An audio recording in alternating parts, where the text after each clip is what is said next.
But there's something so interesting to point out, because our entire economy functions on usury. It's literally reliant on usury.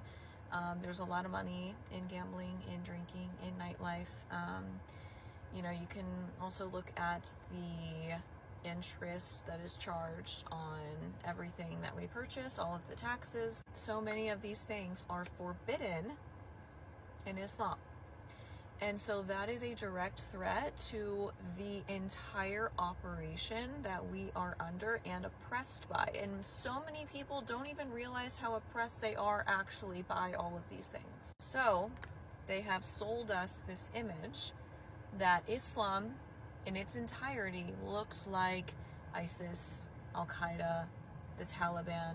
And the most interesting part about that is most of these extreme terrorist groups had US funding. So it's almost like Islamophobes and extremists both distort Islam, and they also kind of scratch each other's backs. Also, this is highly controversial, and I'm not making any claims, this is just an observation, but I find it weird that the people that run the banks, that run the media, the people that are like the top elite are part of the Tiny Hat Club.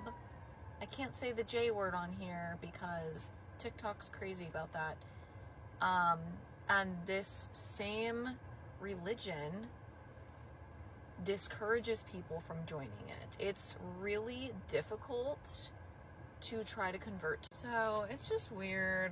I don't know, man. There's something really off about that.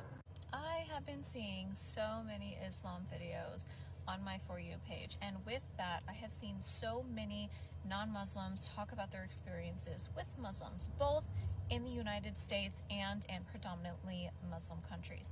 Now, this has been very interesting because, as most Americans know, our Western media has made us quite fearful of Muslims, and you can kind of watch that barrier dissolve when these people are talking about their experiences, because they are actually meeting and interacting with everyday Muslims, and they're not just hearing about like the Taliban or Al-Qaeda, you know, the only people that Western media tells us about. So anyway, all of their stories pretty much always sound the same, and that is that Muslim people were like by far the most hospitable, least judgmental, the least like stingy, literally wanting to help in every single way that they can to people that need help. Now, this obviously makes sense if you read on Islam. There is